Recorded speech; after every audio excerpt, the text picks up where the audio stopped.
नमस्कार, दीप्स किचन मराठीमध्ये मी दीपाली आपलं मनापासून स्वागत करते। चला तर मग आजच्या आपल्या रेसिपीला सुरुवात करूया।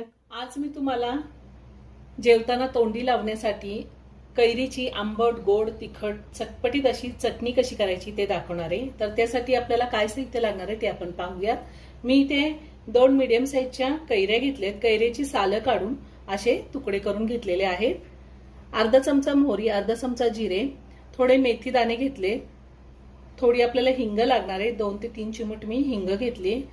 कढीपत्त्याची पानं घेतली 10-12, 2 ते 3 लाल सुक्या मिरच्या मी अशा कट करून घेतल्या। 2 चमचे गूळ घेतलेला आहे। गुळाचं प्रमाण तुम्ही कैरी किती आंबट आहे त्या अंदाजे कमी किंवा जास्त घेऊ शकता। 1 चमचा लाल तिखट, चवीनुसार मीठ लागणार आहे आणि फोडणीसाठी आपल्याला तेल। मी मिक्सरचं भांडं घेतलंय, त्यामध्ये कैरी काढून घेते।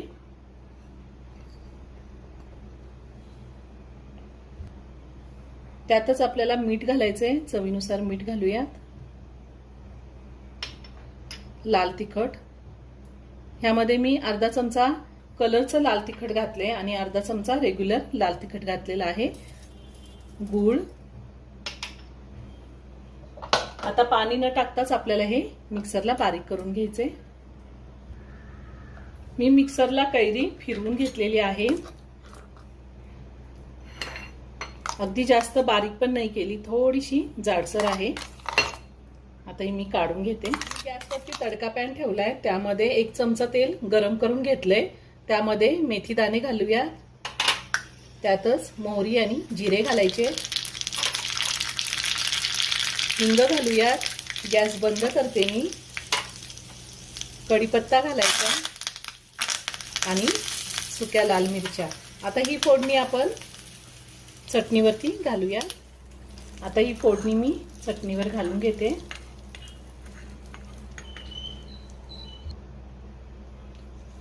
तयार झाली आपली कैरीची चटणी। खूप छान लागते। आपण चपाती, भाकरी, भात कशासोबतही खाऊ शकतो। तुम्ही एकदा नक्की करून पहा। व्हिडिओ जर आवडला तर व्हिडिओला लाईक आणि शेअर करायला विसरू नका। रेसिपी आवडली असेल तर कमेंट करून नक्की कळवा।